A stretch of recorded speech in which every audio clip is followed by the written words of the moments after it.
Welcome to the next episode in Learn Plus AI series, where we are learning to build an AI resume refiner application.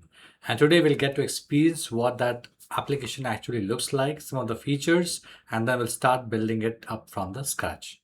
This is what the UI currently looks like. Have a nice little hero section. It asks two call to action buttons to refine the resume and how it works. Some cards talking about what it can do, basically tailor the resume as per job description, the keyword optimization as per the ATS, application tracking system, and I plan to add later maybe interview prep sections as per the JD. Now let's get started. It has authentication and authorization. So let's sign up and create a new user. We'll say new user. Let's enter a email address. Let's give it a password. And let's sign up. Right. So I don't want to save the password. This is what the dashboard looks like. Now, when we can go to the MongoDB, this is our entry of the new user in the backend.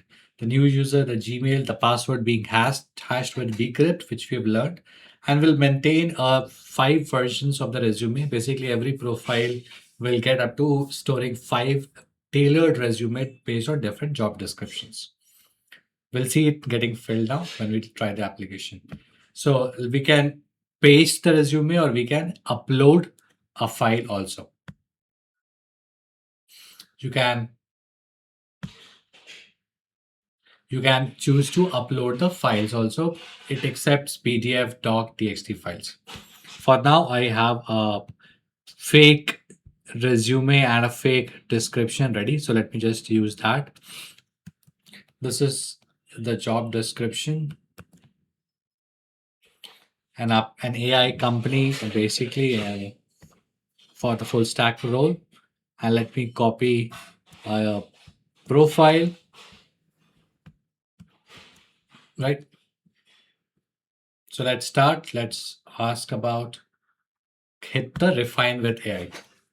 Now this takes the resume content and the JD, connects with the AI model, and your resume gets optimized as per the JD. What verbs, what performance metrics should be reflected to highlight the profile? Your AI decides on all those aspects. So you see, we have this tailored strategy ready. User, your summary, everything is, when you try it with your own input, you will see that it actually gets refined. It looks very nice. Behind the scene, we're also giving a structure of what response format we expect AI to return so that the structure of the response is consistent. We'll learn to do that in the coming videos, right? So it highlights your experience, it adds all those performance metrics, correct? And you can copy the text and maybe use it to upload it on a portal. You can save the version, so the version gets saved to your profile. You can download the PDF, right? So that when you open it up, you can use it and upload it in any system, correct? Let's look at the profile section. And here you can see your last 5 saved resume. You'll get the resume version, the title, the brief job description. You can click on the resume and see the detailed resume.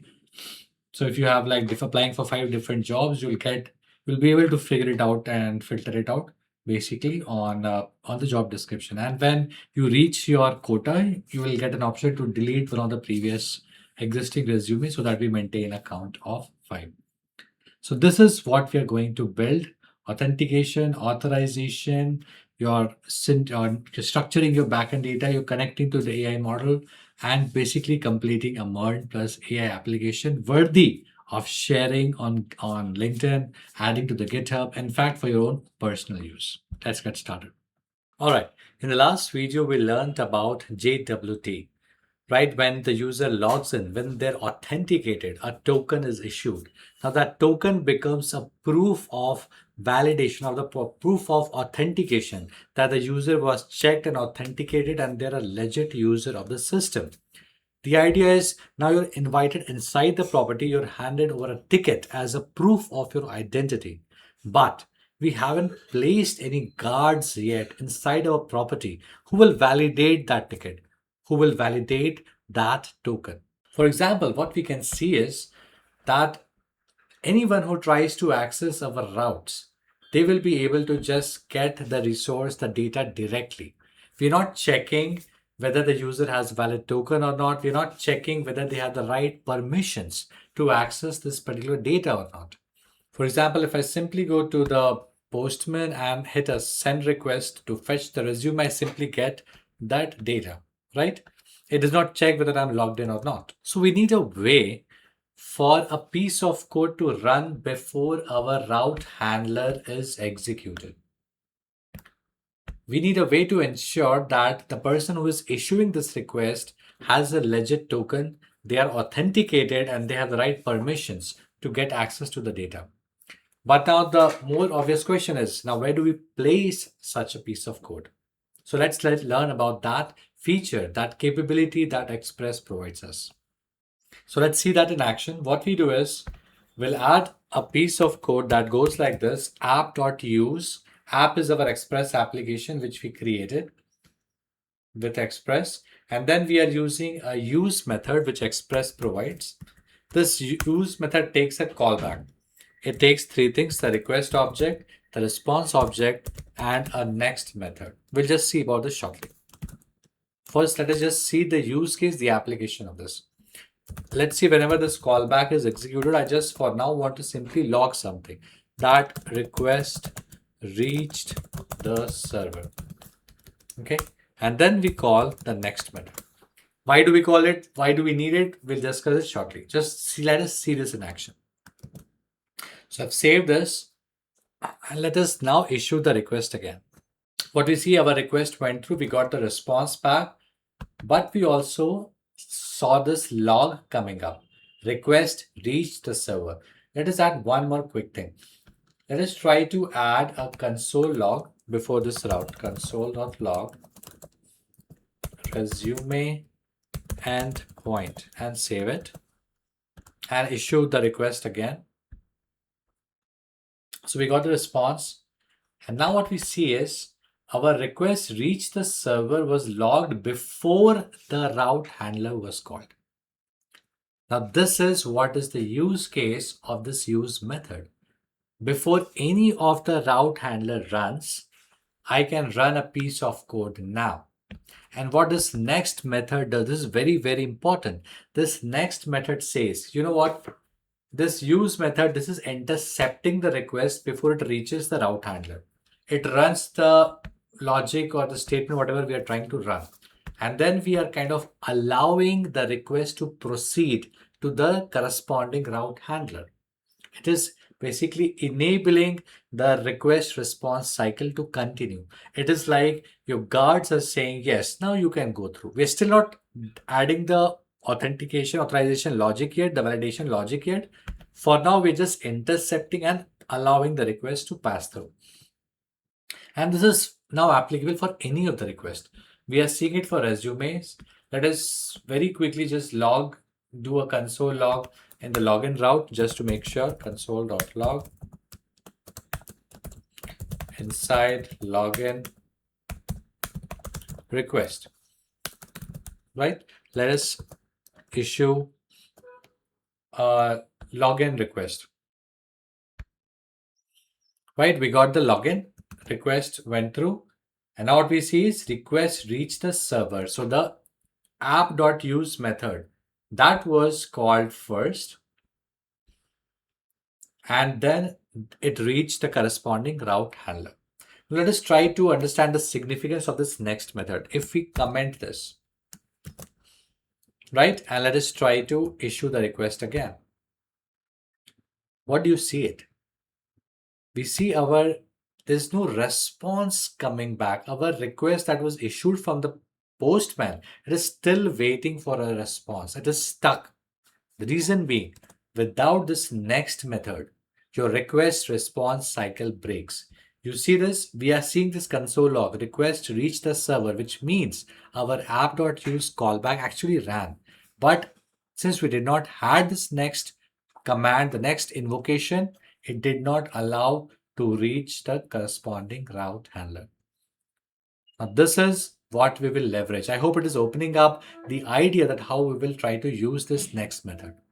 We'll validate if the user has the right token, if the token is not tampered, if the token is not expired, and then only then we allow the request to continue. Otherwise, we'll break the request response cycle. We'll not allow them to access the resource. Let us see it more clearly now. This, my dear friend, is what is called as a middleware. Any request, any function. What is this app.use? This is just a function, right? Any function that runs before your route handlers, which accepts request response and the next object, which it decides basically whether your request goes through or not, is your middleware. We'll use these middlewares as checkpoints, as guards, which will protect our routes, which will basically do any sort of logic that we want to run before the route handler runs. For example, understand that maybe let's say you have a meeting scheduled with Prime Minister of India, right? Now you cannot just go and directly knock the door and meet him, right? There is a process, there are multiple checkpoints. Once you arrive at the meeting venue, the area, right? You have to show the guards that you have the invitation, you have the invite. They see the invite, they validate it, then you're allowed to go inside.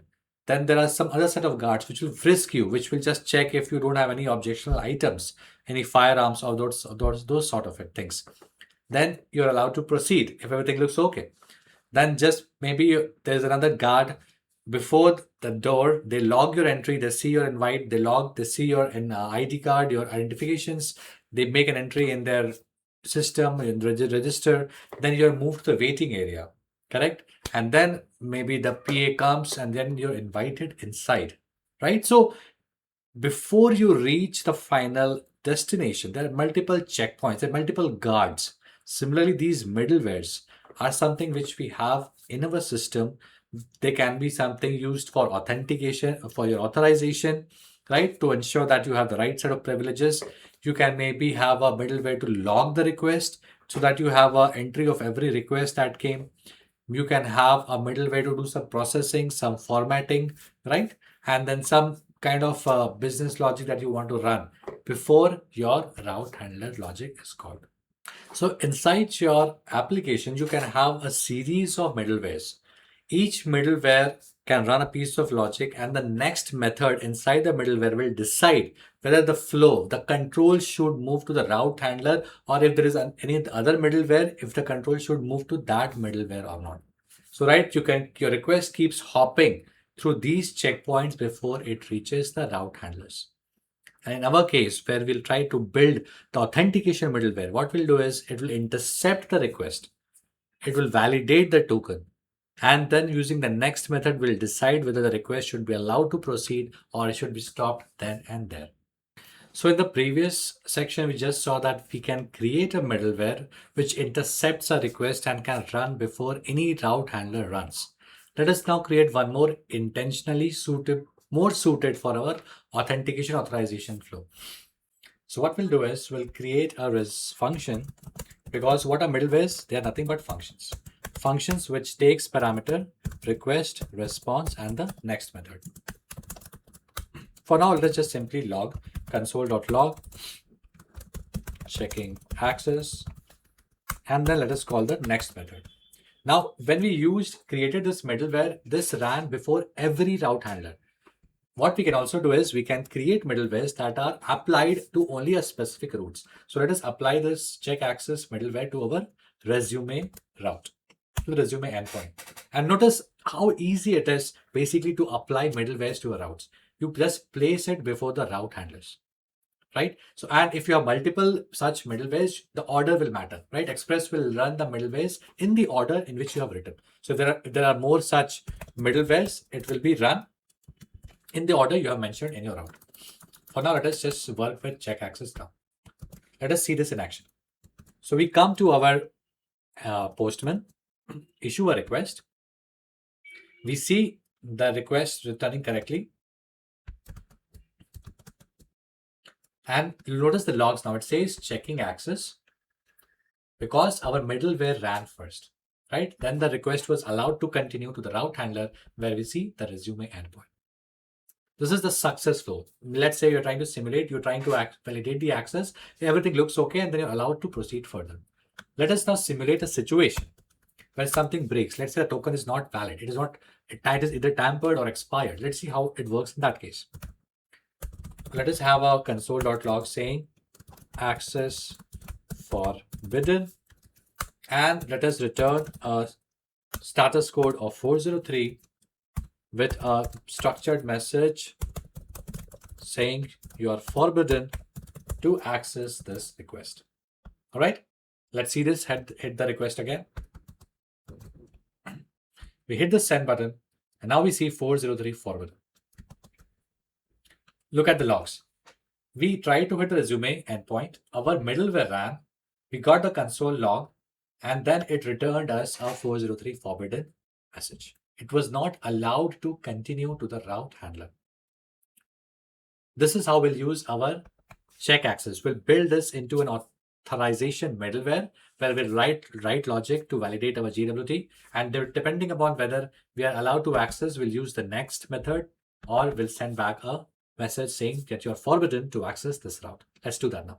In the last section, we learned that our middlewares could allow or stop a request. Now for authentication, the real question is what information do we pass so that it can decide whether to stop or allow that request. Now, the HTTP request that gets sent from the client side is not just URL. It has different parts. Your URL, your body, your methods, the different types of HTTP methods, and the headers. So let's open the Postman. And if you see, for every request, we already have headers. And here, what we can do is we can pass different values that will be passed along with the request. It takes different keys like accept, your authorization keys, which we'll be using. So let's just check one. Let's just add some random value. Okay. And then let's come to our code and let's try to log the request headers. So what we'll do is we'll comment these two lines. Let's allow the request to be passed, and then let us log the headers. Console.log. How can we access that? Simply request.headers. Save it. It restarted. Okay, and let's issue the request. So we send the request, we get the response back. Let's see what it logged. You see, this was what we passed, the accept key and the value, which gibberish we passed. It gets different other keys like user agent, which you see Postman, the token, the host, accept encoding, connection to keep alive, so that the connection is alive between the client and the server. So now we know that this header is where we can pass some, our additional data, which our middleware can read, and then basis on that, because we'll be embedding the token, passing the token in this header, our middlewares will now understand and validate the token. So let us do that. So there's a convention in the web ecosystem that whenever we need to do some authentication and pass some information for authentication, we do it inside the authorization header. So what we'll do is we'll get our authorization header.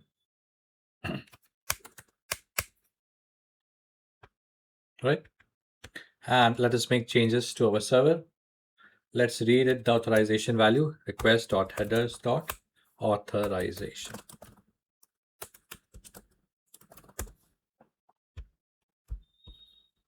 In fact, let us put this in a variable, const auth header equals to request headers.authorization. And now what we'll do is we'll write some logic, but let's just test it. How we want to structure this API, how we want to structure this middleware is if the auth header is not present. If the auth header is not present, we don't allow it to proceed, right? So simply we'll say if the auth header is not present, simply return the response with the status of 401, which means it is not allowed, the user is unauthorized. Send a descriptive message authorization header missing.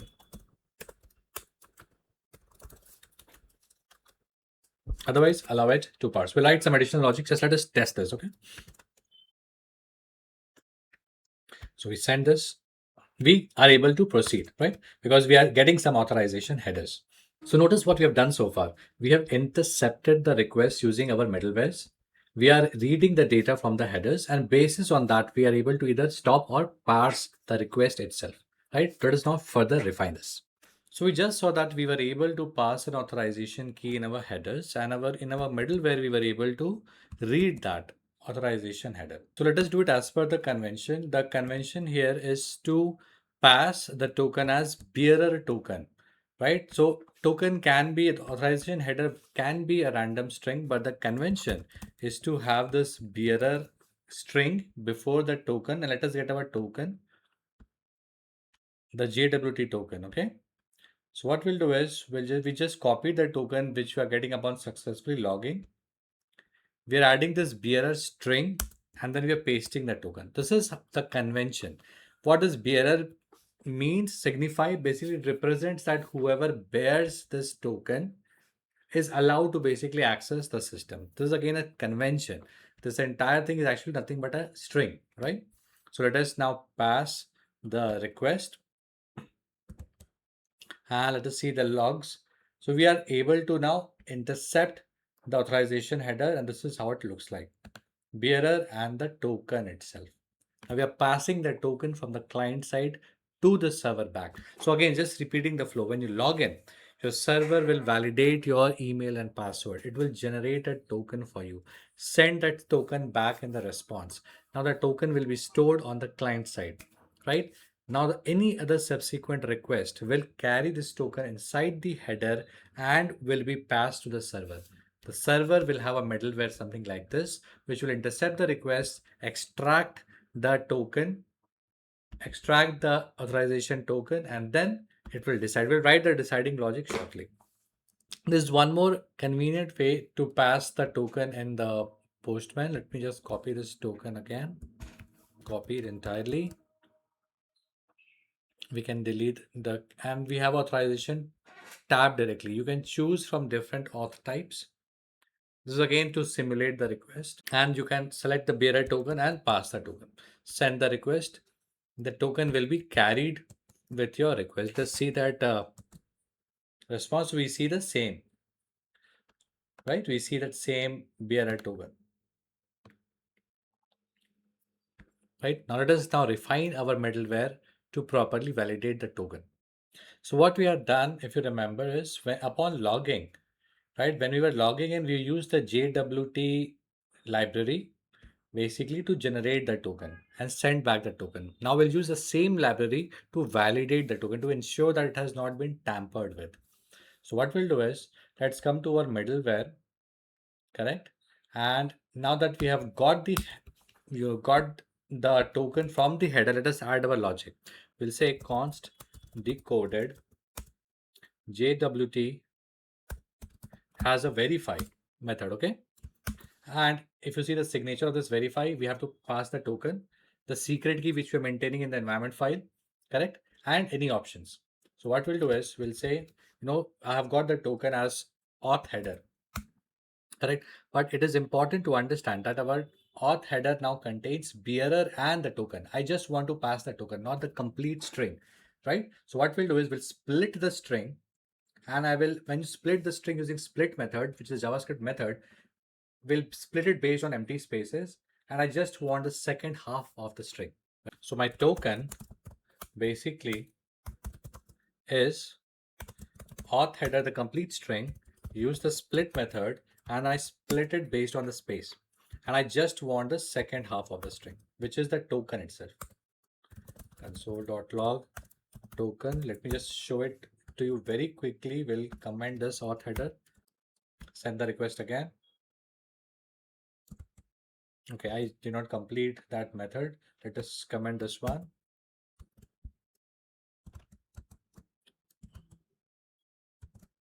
Hit the request again. Now we see only the token, right? So we have got the token. Now we'll use this token to now decode and validate and verify if the token is correct or not. Let us come back to our signature. We pass the token.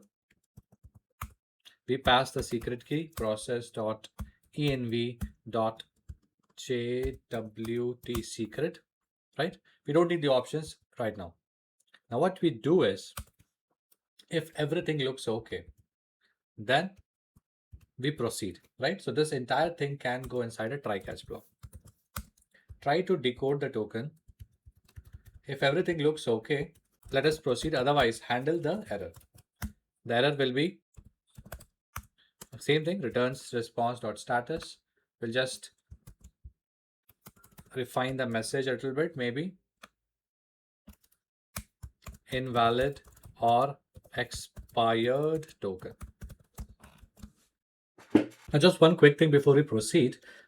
We are decoding the token, we are trying to validate the token, and the response is getting stored in the decoded constant. We're not using this constant yet, but once you decode the token, if you remember, we saw in the JWT.io that whatever payload we are passing inside the token, that can be decoded. So this decoded will actually contain the content, the payload that we are storing in the token, which we'll use shortly in our code.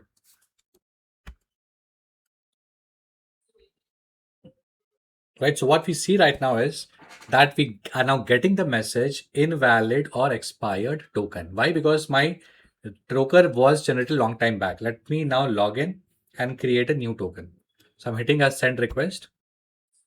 I got a new token, copying this token. Now inside my fetch resumes, I will just change the token. And if you see now, when I hit the send button, now I am able to get the response. Let us do a quick small check and now try to validate this again. What we'll do is we'll come to our code and come to the logic where we are generating the token in the login route, right? Let's come to the login route. This was the payload that we are talking, right? So this payload is what we'll be able to use now. I am saying my token is expiring in 15 minutes. Just for the testing purpose, let us do it in 5 seconds. Token validity is only 5 seconds. Okay. So what we do now is we hit the login route again. We get a new token. Okay. This token will have a validity of only 5 seconds. We'll come to our fetch resumes and the authorization. We pass the header, the new token, the BRI token. We try to hit the send. 5 seconds should have been passed. And now we see invalid or expired token, right? This is how your JWT is actually validating the token.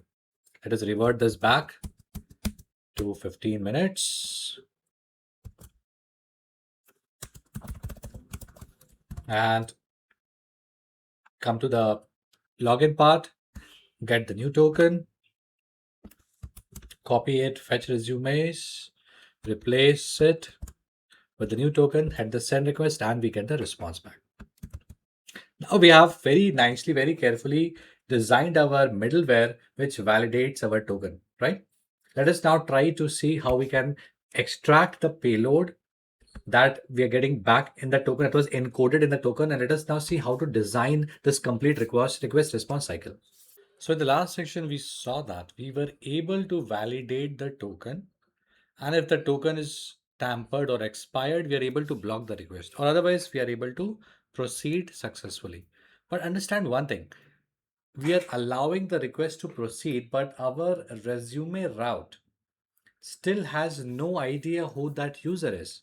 Because ideally, what we would want is if someone is trying to fetch their resumes, the middleware, the system should be aware of who is the user, correct? Whether they have all the valid permissions or not. But our middleware still does not know who the user is. Let us try to fix that. Now, when you're decoding this token, right? When you're decoding this token, let's do this. Let's try to log the token. So we're getting this token, right? Let's try to hit the request again. So we hit the request again, correct? And let us come to let's get this token. Let's come to that JWT.io, which we have been using, paste the token. This is our user node@gmail.com. And if you see, the decoded version of the token contains user ID and the email. So this token upon decoding will give us the user ID and the email of the user itself. Let's start with the user ID itself. Now what we do is come back to the code. After decoding, we have the payload available with us.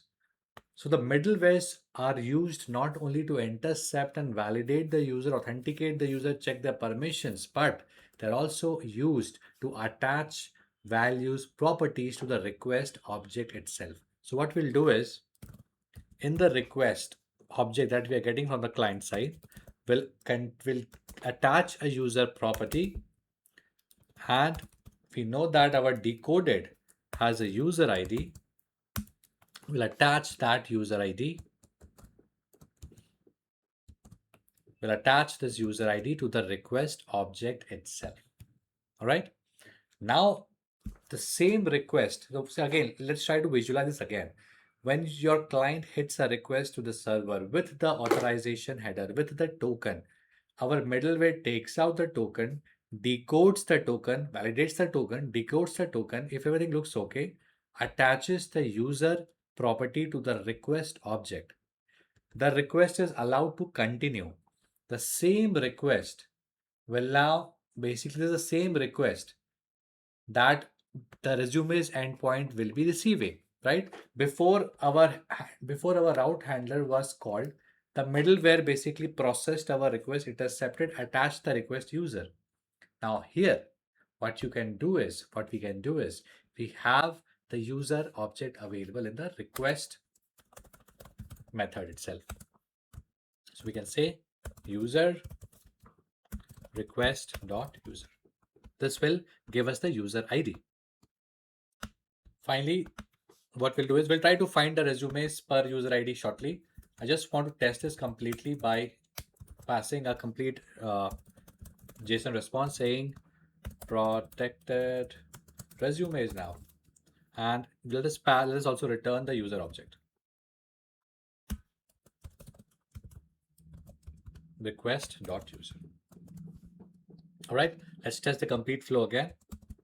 So what we have done is we are calling the resumes endpoint, hitting the request. Our middleware intercepts the request, validates the token, understands that a token is correct, decodes the token, takes out the user ID, attaches the user property to the request object. And now we have the user ID available as part of the request response cycle. So now what can you do with this? Instead of just finding all the resumes, now what we'll do is we'll tweak this code to find the resume by this user ID.